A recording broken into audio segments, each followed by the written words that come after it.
Let's talk about failure. If you are not failing, that's a problem, right? Like, you need to be testing the limits to understand, like, if you're being so conservative on everything, you have no idea how much bigger and cooler this thing could be. I gotta be honest with you. I'm not excited about failing, Mark. I think we overestimate the negative impact on failure and underestimate our ability to handle it. This framework really does help. I call this the Super Mario effect.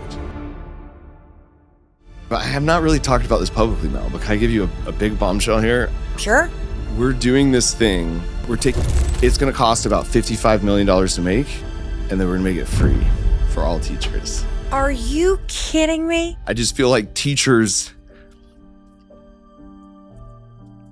specifically, it's the most, I think, important profession and perhaps the most underappreciated or undersupported profession. So it's kind of like, hey, reinforcements are on the way. We got you. Why does this bring up so much for you? You know, I myself am product of great teachers. My mom, she like passed away like 6 months before I even made my first YouTube video. You know, regardless of what you believe about what happens when we die, I think we can all agree a successful life is one where you leave the world a better place than you found it. Mark Rober in the house. I'm so excited to be here. I am so excited to be here too. You're like one of my heroes, like, you know, on like the digital front of like, I feel like we're kind of had similar stories. So I feel like I'm in the room with like a hero that's very relatable to me. Well, I feel the same. And you've made a huge impact in a lot of my family members' lives. My nephew, my son is a monster fan. I would not let him like skip college for the day to come in and meet you. I'm a mean mom. But I would love to start, Mark, by having you tell me, how could my life be different if I take everything to heart that you're about to share and teach us today about failure, about creativity, about really being true to yourself and knowing who you are to heart, and I apply it to my life? Yeah, I think something that's helped me a lot in life is like valuable frameworks, especially when looking at challenges and when looking at failure, like viewing failure in a way that it doesn't mean you are a failure, but it almost flips it where it's exciting. And like that approach to problems and challenges, seeing them as like exciting opportunities really is a framework thing that I've found has just been an incredible help in my life. I personally love frameworks because it feels then like the things I need to do feel a little less arduous, and it doesn't feel like the things I screwed up are so personal. Yes. And I love the idea that you have a framework to help make better decisions. My favorite feeling truly is when that aha moment, when you like learn something new and you have a new framework and it allows you to kind of see the world. We've all read a book or listened to a podcast that sticks with you. Yes. And then changes. Heck, the book, let them, right? Is this for so many people? Yes. And I love that moment so much. The only thing I love more is giving that to someone else. I love to be that conduit. How do you describe what you do? You know what I mean? For somebody who may be listening right now or watching right now, and they're like, I love this guy. Who's this guy? What's this guy do? Tell me more about this guy. How would you describe what you do? Yeah. So, you know, I'm a mechanical engineer. I got my bachelor's and master's in mechanical engineering. I worked at NASA for a decade working on the Curiosity rover. Wait, the thing that went to Mars? Yeah. Wait, what did you do with that? I worked on the jetpack that lowers you to the ground and then some hardware on the top deck of the rover. So the arm digs in the dirt, dumps it into the belly of the rover, and my hardware like accepted the sample. That's so cool. And it's still working to this day. So fingers crossed. Wow. Okay. So you worked at NASA. Yeah. Doing all kinds of cool stuff. Yeah. And then I worked at Apple for 5 years in their special projects group. So, and then eventually Is that like top secret stuff? Yeah. I worked on the, what the hell? I worked on the Apple car. You did? Yeah. Which didn't end up becoming a thing. I was going to say, is there an Apple car? No. Okay. They canceled it soon after I left. Okay. So. Well, it's because you left. Yeah. I like to think so. And so then, and only then, when I had 10 million YouTube subscribers at that point, did I quit my actual job to do YouTube full time. Okay, so hold on. How did you and why did you start making videos on YouTube? Because you got big jobs at NASA and Apple. Yeah. And how old are you when you kind of started tinkering, I'll say. Like my first video I uploaded, I was like 31 years old. Okay. And it was a Halloween costume. It was like an iPad in front and an iPad in back. If you do a FaceTime video call, it looks like you have a hole in your body because the camera in front shows what's on the back. So it's like an optical illusion. Oh, Yeah. so you have the camera in the back calling, you have the camera in the front calling the camera in the back. And vice versa. So what happens if you wave your hand in the front, it shows that on the screen in the back. So if you cut a hole in your shirt, it looks like you have like a hole in your body, right? Oh my God. So both ways. Both ways. So it was I love ideas that are really simple and that you could just make with stuff you already have, right? And so I uploaded that YouTube video because I took it to a Halloween party and everyone's like, this is amazing. And it went super viral, like out of the gate, like 3 million views. And I was like, well, this is a good feeling. Like I have way more ideas. And back then you didn't know you could make money or get famous on YouTube. Right. It was just like, you're just sharing ideas. Got it. And basically I've uploaded one video a month since that day. So almost 15 years now. So for 15 years, one video a month since that day. And the videos are all explaining super cool things, mostly about science. Generally, it's like, it might be like, someone stole a package from my porch. I engineered a glitter bomb that, could get revenge on porch pirates, where it has 4 phones inside that record and upload to the cloud. But there's also a cup that spins a pound of the world's finest glitter. Of course, there's some fart spray in there, so they have to get rid of it out of their house. We built eventually like 20. And put them on porches all across America. Okay. In spots we knew were hot spots for getting porch pirates. Okay. And then we just tracked them all. And we would know when one got stolen. And then everyone's watching the footage real time. And you get some pretty hilarious reactions. Wow. So you have 71 million subscribers on YouTube. Why do you think these experiments that you elaborately orchestrate, why do you think they connect so deeply, not just with kids, but with people of all ages and backgrounds around the world? You just have to evoke a visceral response. In other words, it has to make them laugh. They have to, feel excited. They just have to feel something, right? For something to be remarkable, you have to be able to be remarked about. Mm-hmm. And so you don't share a video you don't finish watching. So if you could just make them feel something, then they are way more likely to actually take action and share it. And I think this is applicable in people's lives. If you want, a lot of times you just want to focus on the facts. Like, well, the facts are on my side, so I'm just going to state the facts. But if you don't emotionally connect with someone, maybe you want to pitch something to your boss, like this big idea, right?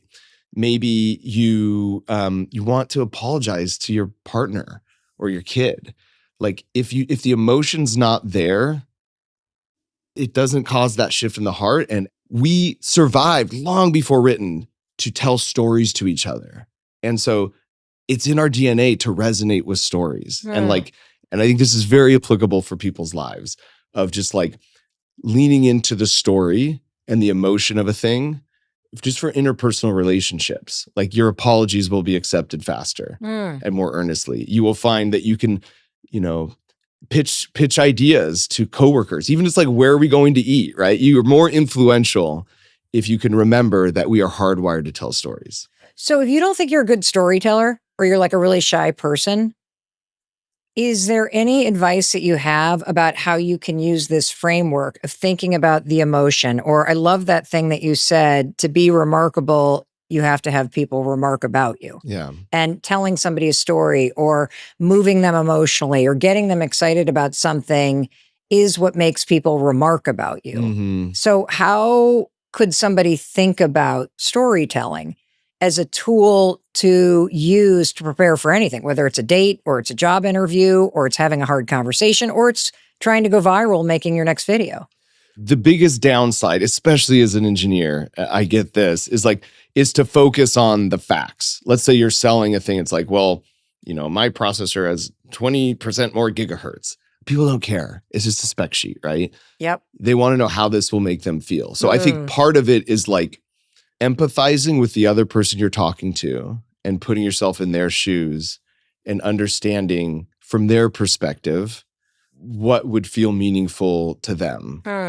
You only do one video a month. Mm-hmm.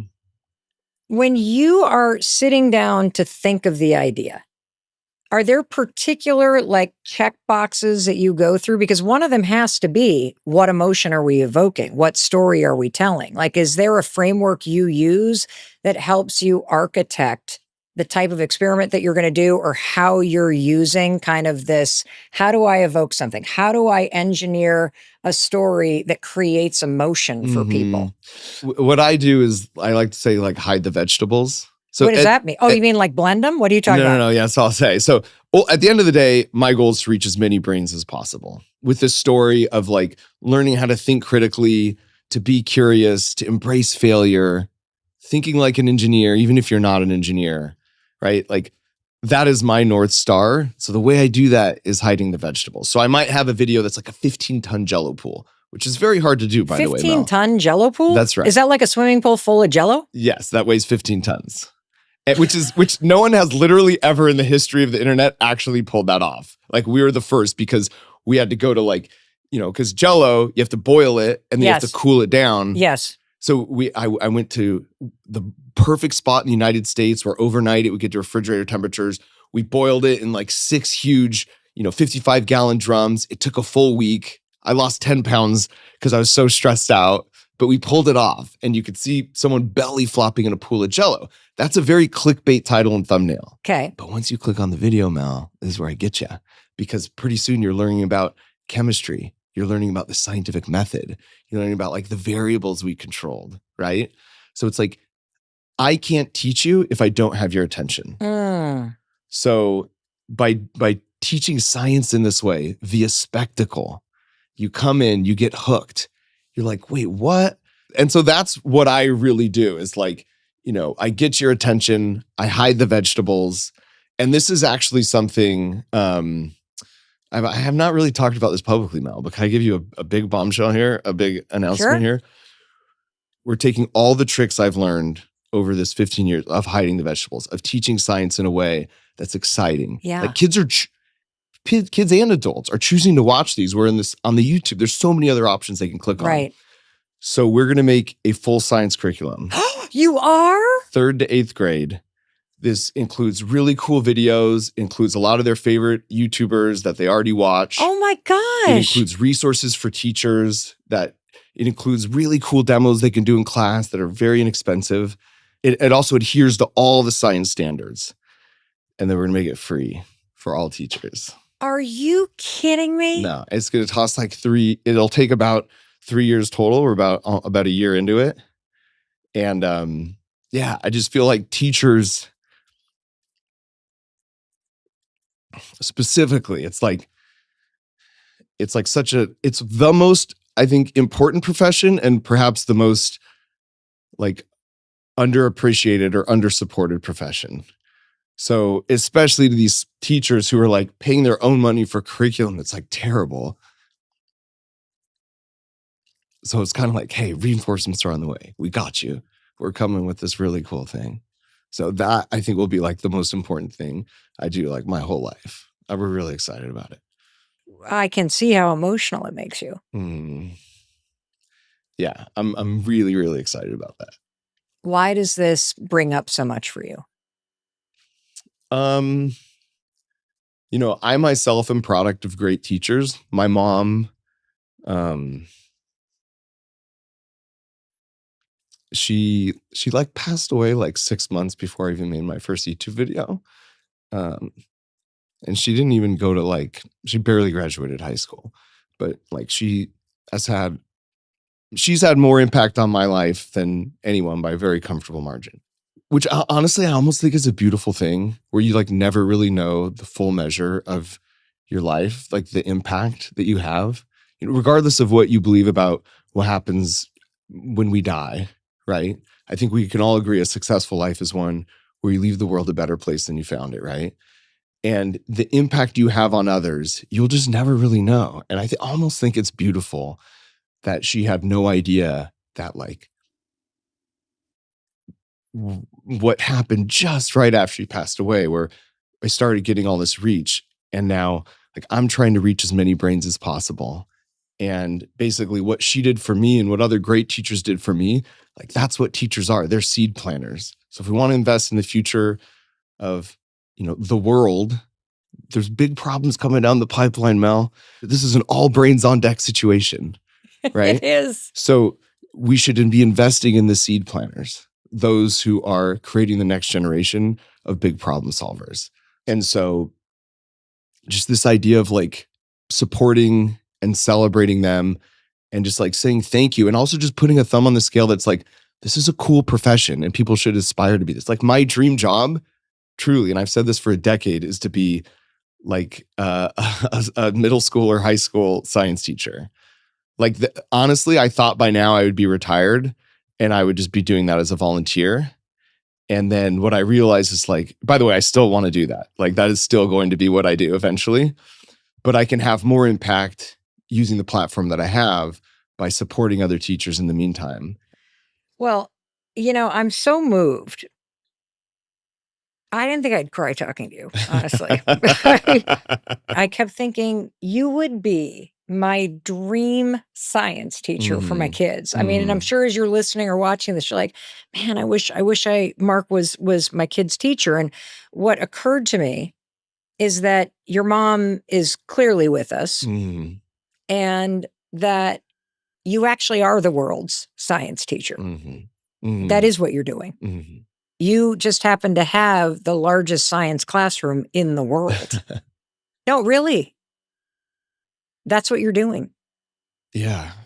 I mean, I guess. Like, it's funny because I don't think about it in those terms. Like, I'm just like, what's the next video I want to make next month that's exciting to me? And I think that is, yeah, I kind of think, like, when people are like, what's your 10-year plan? Especially when they ask kids in middle school or something, it's like, I don't know. Like, nobody knows. Like, any adult who tells you like, oh yeah, I knew I'd be exactly right here in my life 20 years ago, bull. Like, that's not true. Yeah. Like, my philosophy is like, it's like crossing a river and there's a bunch of stones on it, right? You don't necessarily know the right path, but what I can do is I could wiggle the 3 rocks in front of me. And it's like, oh, this is the best rock right here. So I'm going to hop on this one. And now that I'm on that one, now I could touch my toe out and wiggle the next 3. Yeah. So my whole thing, and I really try to tell this kids as well, it's like, whatever the options are in front of me, okay, I'm going to pick the best one. I'm just going to put everything into this thing.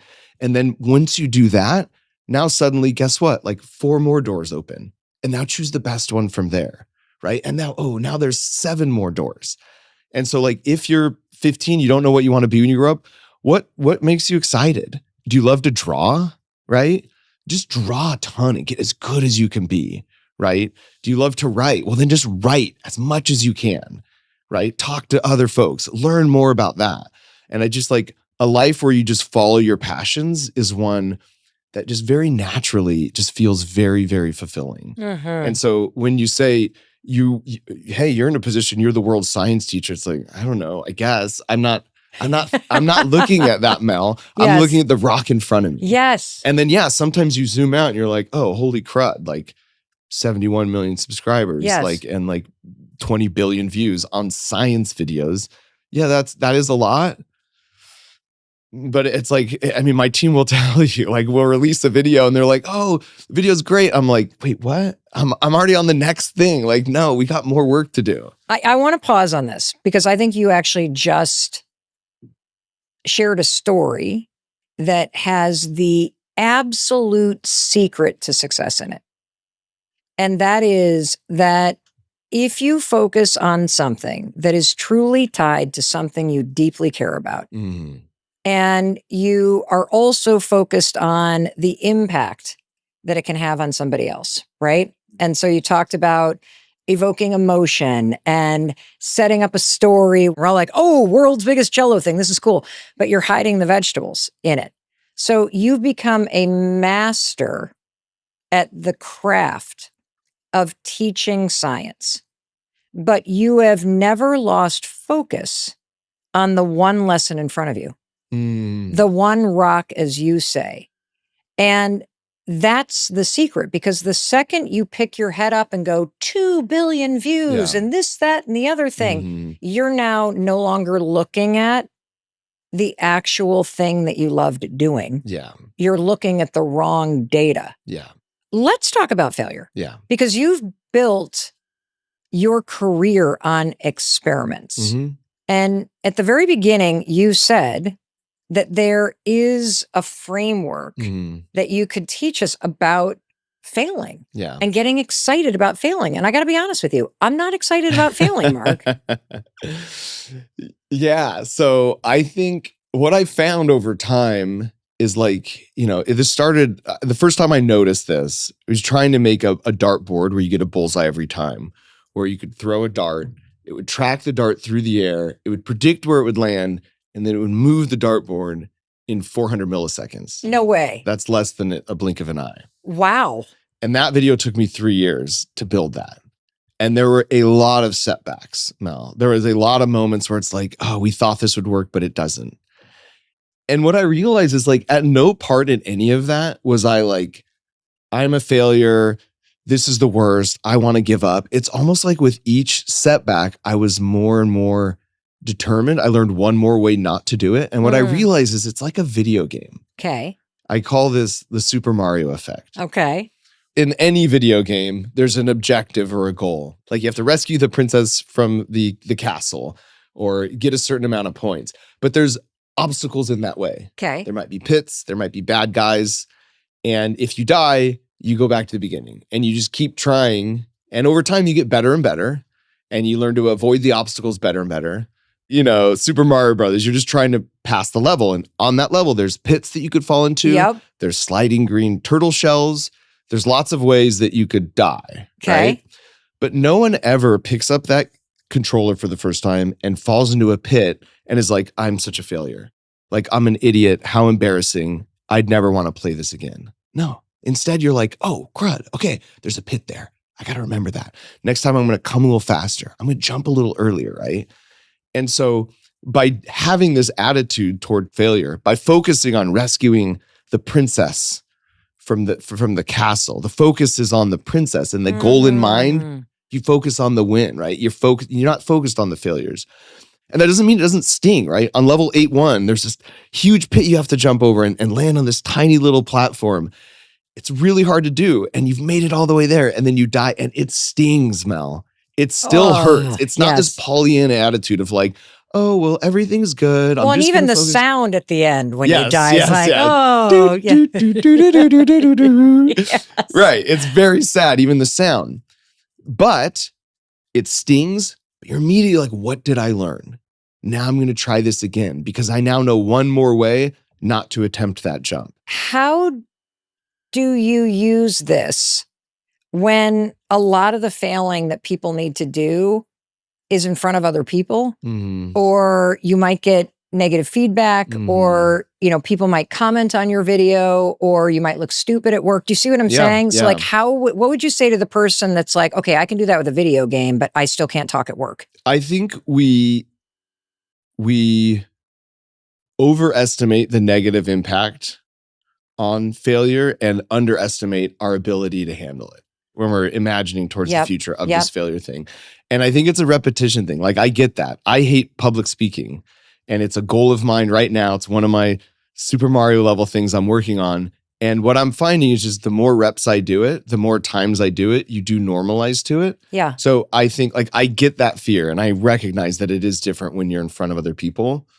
But it's one of those things that just like, it's exposure therapy, and fail small in front of small groups of people. And then you can eventually fail bigger and bigger. But even still, like, I will say this framework really does help. I'll have videos that will bomb and they'll be a 10 out of my last 10.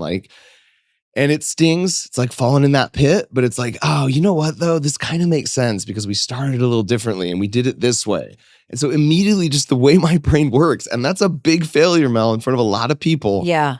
And it stinks for a day, but immediately the way the framework works is I'm like, what did I learn from that? And I call that thinking like an engineer, meaning like, to get the rover on Mars, we tested so many things because you just don't know. And no one, if you have a test that fails at NASA for a landing strut, no one's like, oh, you're a failure. It's like, oh, great. Now we know the limits of what this thing can do. So let's redesign it, right? As an engineer, this is just how you think.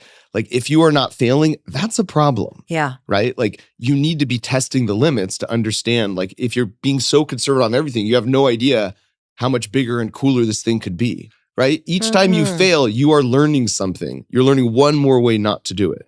So I think if they can approach it that way and find the positivity in the fail and the learning in the fail, then it gives it a purpose. You just gave me a huge aha moment as a mom. Yeah. And I want, as you're listening or watching, I want you to steal this. I want you to use this with every single gamer in your life.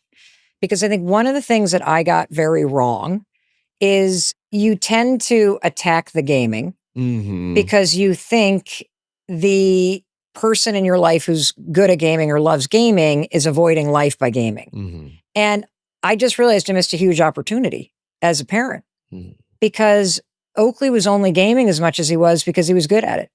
And he was doing it because he was doing it with his friends. And he was doing it because he was learning these incredible skills that you're talking about, thinking like an engineer, tinkering, experimenting, failing, starting over, the resilience, the get back and go, the building that muscle over and over and over and over again.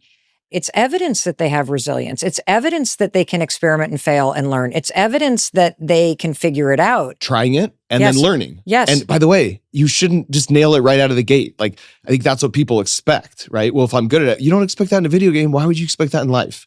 Like, you learn a lot more in failure sometimes, especially with kids, than just by succeeding at a thing. You know, one of the things that I would love to have you speak to, for the person who's listening or watching who's scared to try something new because they don't want to mess up, they don't want to look cringy, you know, they're worried about what their friends are going to think. Like, what is your message to somebody who's like on that precipice, knowing they want to grow and change, but are actively talking themselves out? I would say start small and make your goal to fail. What do you mean make your goal to fail? I just went through this myself, Mel, where it's like I like to play chess occasionally, and I found like I wasn't playing chess because I felt like if I lost, somehow I would internalize it, something about me. This is like playing online.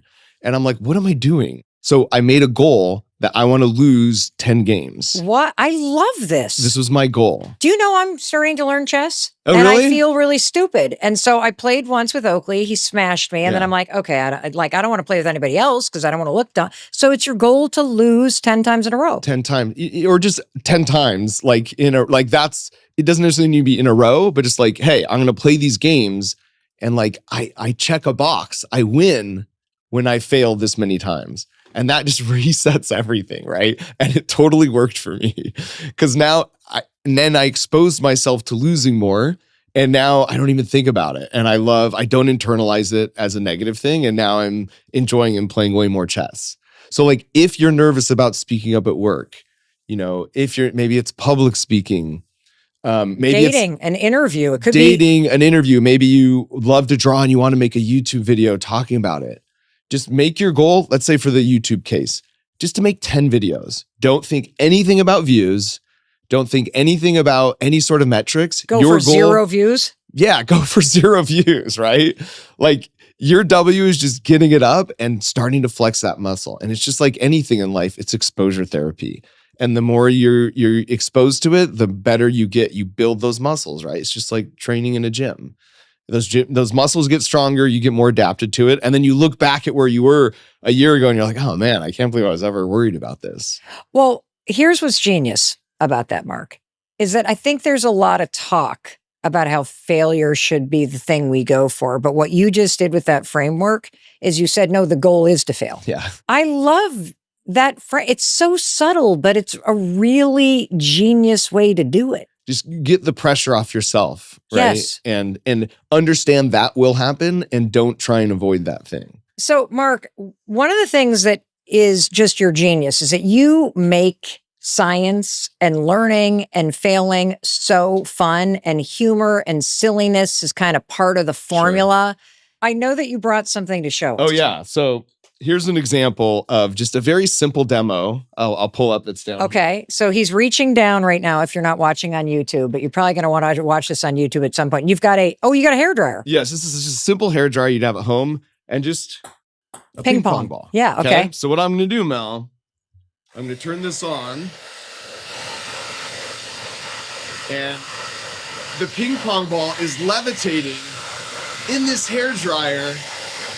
But even as you twist it left and right, it like magically stays in the airflow, right? So this is a principle called the Coanda effect. Essentially what's happening is it's creating like a little low pressure bubble for the ball to float in. That's why even at a side angle like this, it's still floating. This is what the principle behind what makes curveballs curve in baseball. It's like the same kind of principle of like air flowing around the side to create little bubbles. Oh, because the air is coming straight up and out of the hairdryer. But when it hits the mass of the ball, it goes up on the sides of it. So it's almost like cupping it with the fluid that is air. I'm learning. It's exactly it, Mel. Wow, you explained that so well. But what's so great, like that's like such a simple demo of like Harry Potter levitation, right? I mean, you literally look, you know, like a wizard, just like hovering this thing. And it's just, this is junk you have lying around your house. So it's like a demo that explains it that's really cool, that's very approachable, right? This isn't some fancy scientific instrument. It's a ping pong ball and a hairdryer. Yes. Here's another one that I think will work well on a podcast. Okay. I've got a cup. You've got like a little like plastic cup like you see in backyard barbecues. Yeah, like those red Solo cups. Yeah. There's just a normal string here. Yeah, it's just a white string that you've tied to the, you've punched a hole at the end. So it's poked through the end of the bottom of the cup. And then I have a little bit of in fact, I'm going to dip this in my water here. Okay. It's just a paper towel. Yep, nothing fancy. And what's interesting now is I'm going to try and make a chicken sound. You tell me if this works. A chicken sound with a plastic cup and a string and a wet paper towel? See if you believe it. Ready? Here we go. That's exactly what that sounds like. So all we're doing with this little cup and making a little chicken demo is there's vibrations as the friction on the string rubs against the paper towel. It vibrates the bottom of this cup. It's a diaphragm. It's like a drum. And then it's amplified through the cup, so it becomes like a little speaker. In other words, if I take this same string and I rub it without the cup, what you would expect to hear, what I anticipate happening, you just don't hear much. You kind of hear it, but it doesn't have that amplification because what's happening with the bottom of this cup is as I vibrate it, it pushes all the air molecules that are up against the bottom of this cup. It pushes them out and they bonk into other air molecules and they keep bonking until it hits your eardrum. And it registers those movements of molecules bumping in your eardrum. And we call that sound. And if it's a high frequency, that means the bumping happens more frequently. So, you know, if it's a high frequency, a high pitch, that's just like the bumping happening faster. Okay. If it's a low frequency, the bumping is happening less frequently. We call that a low frequency. So does this also explain why my kid Oakley showed me this. Yeah. If you need a speaker and you don't have one, you can stick your phone in a cup and play it in a cup and then the cup amplifies it. That's exactly it.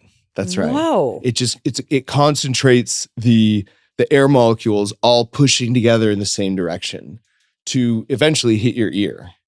So just simple little demos like that, where it's like, you know, I could have tried to explain that with words, but if you can viscerally, you know, get your hands on it and it's not a complicated thing, like it's not a complicated set, like those are the moments where I think you create more aha moments. So how would you recommend that the person who's listening or watching right now apply the fun and the curiosity toward their own goals in life? Curiosity is actually, and like creativity and curiosity are like, that's a muscle that can be developed. I do think some people are just born more naturally curious and probably born a little bit more naturally creative, but there's a huge middle ground. The research shows this. We've worked a lot with Dr. Adam Green from Georgetown. And you can actually measure your brain using if you measure the alpha brain waves, that's highly correlated to creative problem solving, creative thinking. So you can measure this with an EKG. And what he found is that it's a muscle. Creativity is a muscle. Yes. The more time you spend in that space, the more comfortable with you are with it, the more quickly your brain goes to that spot. Huh. So it's kind of like this idea of like a mind frame of just like viewing the world through a lens of curiosity, viewing the world through a lens of like, why is that? Right? Like the best words to hear in science aren't like, Eureka, I discovered it. Like the best words that lead to the most scientific breakthrough is like, I wonder why that happened. Like it starts with an observation. You're like, that was unexpected. When we first sat down, you talked about frameworks for understanding yourself and what you value and for really being happier, authentically happier. What have you learned about happiness? So in engineering, we call it first principles approach. Like if you're trying to go to Mars, start from a very first principle. What are the basic fundamentals that you need to know? How much energy do you need to get there? Like what are just basic building blocks? And I think for happiness, there's some basic building blocks that intuitively I've really tried to maintain as life has gotten crazier. And that comes down to like relationships and like living according to what my personal values are, right? Being value driven and like having a goal of what is my impact in this world and what is the reason I'm here. So like being motivated intrinsically by like those types of things and not letting all this other stuff be a distraction. I think a lot of people have to buy the fancy things to realize like, oh, that wasn't what actually brings happiness. And I have this, Mr. Beast is a buddy of mine. He's another YouTuber. And him and I have this debate a lot. His thing is like, oh, you can either be really successful or you can be happy. Right. Like you can't be both. And there's many decisions I've made that sort of would have helped me have more reach or would have meant that I could have more money or have more whatever. But I don't want to just have this flash in the pan and go really hard and just totally burn out. If you do that, then you spike back down to nothing. But if you just sort of build one step at a time, happiness is found by just like incremental level ups, just little hits of dopamine, right? Of just like, oh, I got a little bit better. Oh, I got a little bit better. And I think in life, like I've really tried to like, we could have 500 employees and have all this venture capital and do all this stuff. But like I've pushed against all that. And I'm just like, if I want to reach as many brains as possible, the right way to do it is we're just little by little, we're going to creep up to this thing. And as a result, like I've never gotten burnt out on YouTube. And I would say like I'm more stoked now than I have been in 15 years. I think the way that I would relate to it is there were periods of my life, especially when we were struggling financially, where I thought the secret to happiness was going to be a different car or a nicer handbag or the ability to go on a nicer vacation with my kids. You might be, as you're listening or watching, in this moment in your life where you're so focused on chasing the weight on the scale or the figure in the bank account or the house in a certain neighborhood because you think that solves all your problems. And I actually thought it would. I think the good news is like, this is something that resonates and you struggle with, there is a very good solution for it. And the antidote to this feeling of like needing and chasing that dopamine, getting the next thing is gratitude.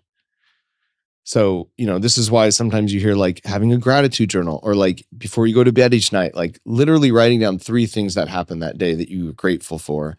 Because at any one time, incredible amounts of both abundance and scarcity exist in our world. It just depends on which one you want to focus on, right? And so when I find myself in this thing and feeling down that like, I should be doing better, I should be having more, the reset is like, man, look at what I have in my life. And almost a hack for this, if you're still struggling to be grateful, imagine take something away. say like a partner or someone that means a lot to you, how would you feel? And like that is a good reset of like, why am I worrying about what I'm going to bring to the potluck on Friday and stressing over this in my life? That is such a small problem compared to what it could be, right? And I think it's a reset then of like, when you come home, and at the end of the day, I think relationships do matter. And I think the research bears this out, right? Happiness is correlated to like the quality of the relationships in your life. And for me, I find that to be as true as well. So then it's like, well, then I shouldn't be on my phone when I come home. And if at work, I'm in this hyper optimization mode and I get stuff done and I have people around me that when you get home, you need to flip that and you need to not be efficient with your kids. Like the phone goes down and your goal should be flipped. I need to be as inefficient as possible, right? I'm going to read this book 4 times. I'm not going to skip the pages. I'm going to sit here and play this thing with them. Your goal when you get home should be as inefficient as you possibly can. And like that will yield the best results for fostering a child that feels like, they're being raised in this loving environment, especially with all the distractions we have today. I think that's the best parenting advice I've heard in a very long time. No, I mean it. Because part of why we're so stressed out, I'll just speak for myself, is we're optimizing for efficiency and productivity as parents. Yeah. And we need to do the opposite because kids need your presence and your attention. They don't need to jam 50,000 things into the next 15 minutes. Yeah, when they're telling that story that's very long-winded and they're going over and over and repeating, like, I want to be like, yeah, get to the point. Like, what happened, right? Yes. That's not the point. The end of the punchline of their story is not the point. Your undivided attention and showing that they matter, that's the point. I want to make sure that as you were listening or watching, that you did not miss the rock solid piece of gold that Mark dropped in the middle of the story about gratitude. Because if I think back to some of the hardest moments in my life, those moments where you're like, life is unfair, I suck, the world sucks, everyone around me sucks, I've really blown it, and those moments happen to all of us. If I had had the negative gratitude piece of advice that you just dropped on us, okay, even in the worst moment, think about removing somebody you love. Even though I was a complete jerk and constantly angry at Chris when we were almost $1 million in debt, there's not a second that I wished he was gone. And so if you have something in your life that you don't want to lose, then you have something to be grateful for. And that helps you start where you are, and it helps remind you of what you actually value. How, as an adult, because adults get stuck. Yeah. And you can get really stuck in the story that you're telling yourself, that whether it's a story, I don't know what I want, or it's too late for me, or I've screwed up so many times, I don't even know what direction to turn. How do you use some of these principles, whether we're talking about the alpha brainwaves or we're talking about the kind of question prompts that naturally make your imagination go? How would you recommend that somebody who does feel very stalled in life or feels stuck in life and doesn't feel creative and doesn't feel innovative and can't even imagine something bigger or better than where they're at right now, how do you start to change that story? How do you lean into what might be possible? I think gamifying it and treating it as an opportunity to learn and to get better and to optimize. If you ever played Zelda, if you ever played any game, if you've ever gone on to accomplish something great, just remember what that was like. It started small and you most likely were excited about the process. So what can you do to hide the vegetables for yourself? And then it's exciting because you feel like you're getting better. Failure has purpose, right? You embrace the failure as the quickest way to get to something amazing. The thing that I would also add is that in every one of your experiments and every one of your videos and everything that you've done, you did not hold open the possibility that you wouldn't eventually get there. Yeah. And so there is also this faith involved where you say, if I keep going if I'm willing to learn, I am going to figure this out and this is going to work out for me. But I will say with a caveat Yes. that it may look different than I thought it would look. Mark, what are your parting words? I feel grateful to be here, sitting across the table from you, Mel, to have these values and these things that you care about, to like share it with a bunch of people is like, even if you're not sharing it with a bunch of people, just like to be able to move the needle in a way you think is beneficial for the world on any scale is incredible. And to do it on this scale, sitting across from you, is like dream come true. Well, the feeling's mutual. I'm a huge fan. You're so much better in real life and you're pretty fantastic in what you do. On behalf of absolutely everybody who will listen to this, I want to thank you for the gift that you are to the world. And you know what? I'm also so happy that you're here. Thank you for being here. Thank you for sharing this with the people that you care about. Thank you for listening to something that is going to help you create a better life. There is no doubt in my mind that everything that Mark taught us today is going to help you make changes, take risks, be more resilient, have a curious mindset. I just love this. I cannot wait for my kids to listen to this. I can't wait to share this with people. And one more thing I want to tell you, in case no one else tells you, I wanted to be sure to tell you as your friend that I love you and I believe in you. And I believe in your ability to create a better life. And I know that everything that Mark shared with us today is exactly what you need to do that. Alrighty, I will be waiting for you in the very next episode. I'll welcome you in the moment you hit play. Thank you for watching all the way to the end here on YouTube. Don't you love Mark? Oh my God, we have to have him back. Thank you for sharing this. Thank you for watching all the way to the end. And I know you're thinking, okay, what should I watch next? I think you're going to love this. And I will be there to welcome you in the moment you hit play.